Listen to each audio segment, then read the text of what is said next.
अब देखो the sum of 3 consecutive, सबसे पहले तो हमें समझना है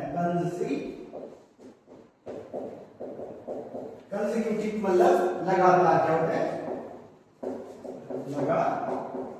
लगातार को मतलब जैसे 1 2 3 4 ये क्या है लगातार है, A B C D लगातार है।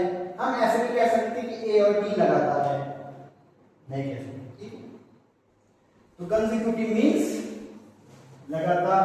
अब यहाँ पे the sum of square of 3 consecutive integer, 3 consecutive मतलब एक के बाद एक, जैसे 2 3 4 5 6 7, ठीक है। द सम ऑफ स्क्वायर, सबसे पहले वन क्या सम, एक तो सम होगा, दूसरा क्या होगा स्क्वायर होगा, of 3 consecutive even integer. What do you mean by even? Even means 2 4 6 8, ये इस टाइप के, ठीक है। अब 3 कंसेक्यूटिव इवन इंटीजर क्या हो सकते हैं, 2 4 6, आगे की बात करूं तो 4 6 8, फिर आगे की बात करूं तो 8 10 12 होंगे कि नहीं होंगे, ठीक है। इच 200, इनके जो स्क्वायर का सम है वो क्या है 200। Find the integers, let the first integer,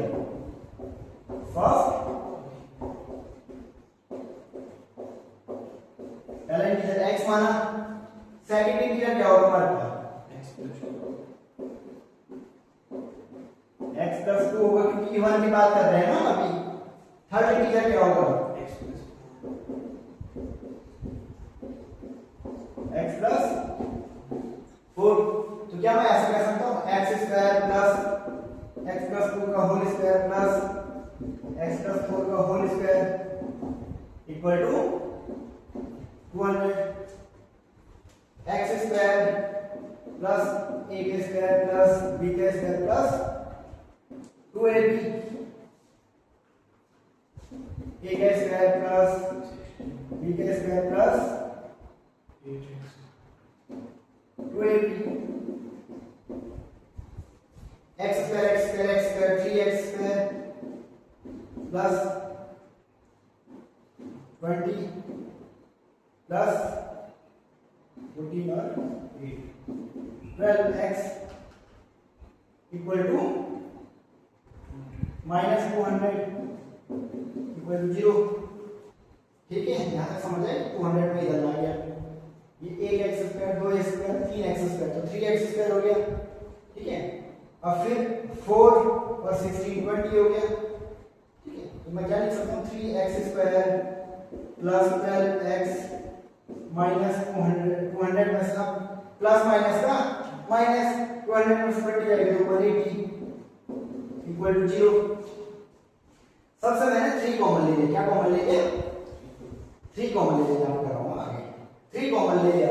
यहाँ क्या बचेगा x स्क्वायर बचेगा, यहाँ क्या बचेगा 4x बचेगा, यहाँ क्या बचेगा 60 बचेगा इक्वल टू 0। क्या मैं इसका ऐसा लिख सकता हूँ x square plus 4x minus 60 equal to 0, ठीक है।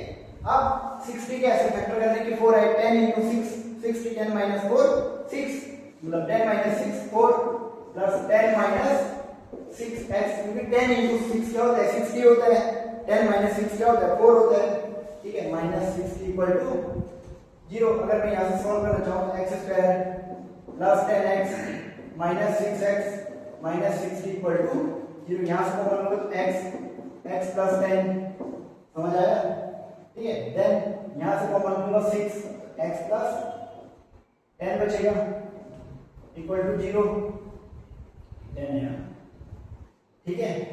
देन x माइनस 6 एक ब्रैकेट में होगा x प्लस 10 दूसरे ब्रैकेट में होगा कि नहीं होगा, ठीक है।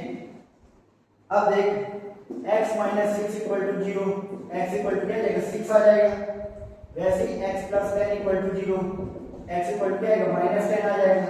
हम कौन सी वैल्यू मानेंगे x की, पॉजिटिव वाली, the sum of 3 consecutive even integer. Even integer क्या होगा square of 3 consecutive even integer is. अब बात है कि इवन इंटीजर, इवन क्या होता है 2 4 6 यही होते हैं, तो हम x की वैल्यू क्या मानेंगे 6 मानेंगे, मानेंगे कि नहीं मानेंगे? अब x की वैल्यू 6 आई, सेकंड इंटीजर क्या होगा? x plus 2 means 6 plus 2, second integer क्या होगा? 8, थर्ड इंटीजर क्या होगा? 6 प्लस 4 मींस